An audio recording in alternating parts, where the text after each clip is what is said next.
یہ قصہ ہے اس دور کا جب دنیاوی آسائشیں نہیں، صرف حکم الہی کی تکمیل ہی زندگی کا مقصد ہوا کرتی تھی۔ یہ بات ہے قرآن کی جو ہمیں کہ اللہ کے خلیل حضرت ابراہیم علیہ السلام کی بے مثال محبت اور ان کے لخت جگر حضرت اسماعیل علیہ السلام کی لازوال اطاعت کے بارے میں بتاتی ہے۔ یہ بات ہے تاریخ کی جس نے کعبہ کی بنیادوں سے لے کر قیامت تک جاری رہنے والی قربانی کی روایت کو جنم دیا۔ آج ہم صبر، یقین اور توکل کی اس سچی داستان کا ذکر کرنے جا رہے ہیں۔ آئیے سنتے ہیں وہ عظیم داستان جو اللہ کے نبی حضرت اسماعیل علیہ السلام کی۔ اللہ تعالیٰ نے حضرت ابراہیم علیہ السلام کو ایک عجیب اور مشکل حکم دیا۔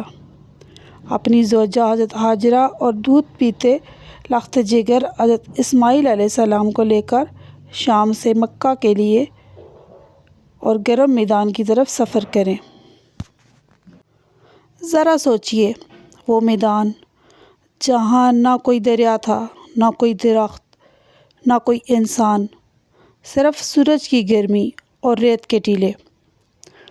حضرت ابراہیم علیہ السلام نے اللہ کے حکم کے آگے سر جھکا دیا اور اپنی آنکھوں کے نور اپنے پیارے بیٹے کو اس ویرانے میں چھوڑنے کے لیے چل دیے۔ جب وہ اس جگہ پہنچے جہاں آج کعبہ شریف ہے، حضرت ابراہیم علیہ السلام نے حضرت ہاجرہ کو تھوڑی کھجوریں اور پانی کا مشکیزہ دیا اور واپس پلٹنے لگے۔ حضرت ہاجرہ رضی اللہ تعالیٰ عنہ گھبراہٹ اور محبت کے جذبات میں ان کے پیچھے دوڑیں۔ انہوں نے بار بار پوچھا، اے ابراہیم، آپ ہمیں اس اجاڑ جگہ میں جہاں کوئی ساتھی نہیں، کوئی مددگار نہیں، کیوں چھوڑ کر جا رہے ہیں؟ جب ابراہیم علیہ السلام نے کوئی جواب نہ دیا تو انہوں نے وہ فیصلہ کن سوال پوچھا جسے سن کر ایمان تازہ ہو جاتا ہے، کیا یہ سب اللہ کے حکم سے ہے؟ حضرت ابراہیم علیہ السلام نے صرف اشارہ کیا کہ ہاں، یہ اللہ کا حکم ہے، اور ہاجرہ رضی اللہ عنہا کا دل اللہ کے توکل سے بھر گیا۔ انہوں نے بے خوف ہو کر کہا، اگر ایسا ہے تو ہمیں اللہ ضائع نہیں کرے گا، وہ ہمیں کافی ہے۔ حضرت ابراہیم تھوڑا آگے بڑھے اور اللہ سے دعا کی جس کا ذکر قرآن میں بھی ہے۔ کچھ وقت گزرا، کھجوریں اور پانی ختم ہو گیا۔ چھوٹا بچہ حضرت اسماعیل علیہ السلام پیاس سے بے چین ہو گیا۔ معصوم بچے کی بے قراری دیکھ کر ماں کا دل پھٹنے لگا۔ حضرت ہاجرہ رضی اللہ عنہا نے ہمت نہ ہاری، پانی کی تلاش میں وہ سب سے قریب کی پہاڑی صفا پر چڑھی۔ چاروں طرف دیکھا، کوئی نظر نہ آیا۔ پھر اتر کر دوسری پہاڑی مروہ کی طرف دوڑی۔ راستے میں وہ تیز چلتی تاکہ بچے کی حالت جلدی جان سکیں۔ انہوں نے صفا اور مروہ کے درمیان بے قراری اور امید کے ساتھ 7 چکر لگائے۔ یہ ایک ماں کی جستجو تھی، یہ ایک توکل کا عمل تھا جو آج صحیح کی شکل میں حج کا حصہ ہے۔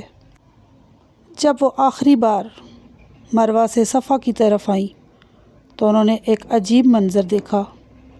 جہاں چھوٹا اسماعیل لیٹے تھے، فرشتے جبرائیل علیہ السلام زمین پر اپنا پیر مار رہے تھے اور اس جگہ سے تیز دھار میں پانی کا چشمہ ابل رہا تھا۔ حضرت ہاجرہ نے جلدی سے پانی کے گرد مٹی جمع کی تاکہ وہ بہہ نہ جائے۔ انہوں نے کہا، زمزم، رک جا، رک جا، اور اسی وجہ سے اس چشمے کا نام آب زمزم پڑا، اور یہ وہ پانی ہے جو بے شمار برکتوں کا ذریعہ بنا اور آج تک 40,000 سال سے زیادہ گزر چکے ہیں یہ چشمہ جاری ہے۔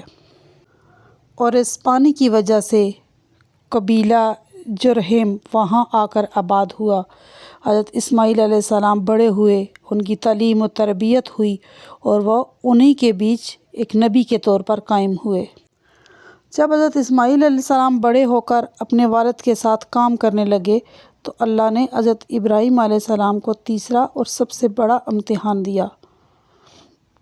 حضرت ابراہیم نے خواب میں دیکھا کہ وہ اپنے سب سے پیارے بیٹے جیسے وہ اس کی عمر میں پائے تھے اسے اللہ کی راہ میں قربان کر رہے ہیں، وہ سمجھ گئے کہ یہ اللہ کا حکم ہے۔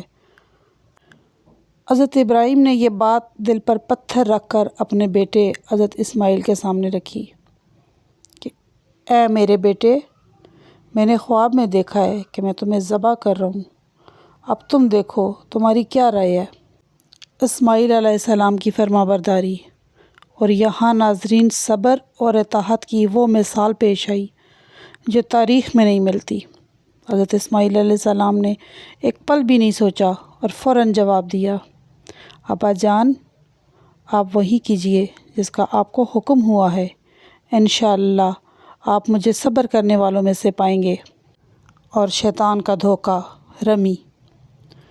جب وہ دونوں منا کی طرف جا رہے تھے، ابلیس نے 3 بار انہیں بہکانے کی کوشش کی، لیکن تینوں نے ابلیس پر پتھر مارے، جو حج میں رمی الجمرات کے نام سے جانا جاتا ہے۔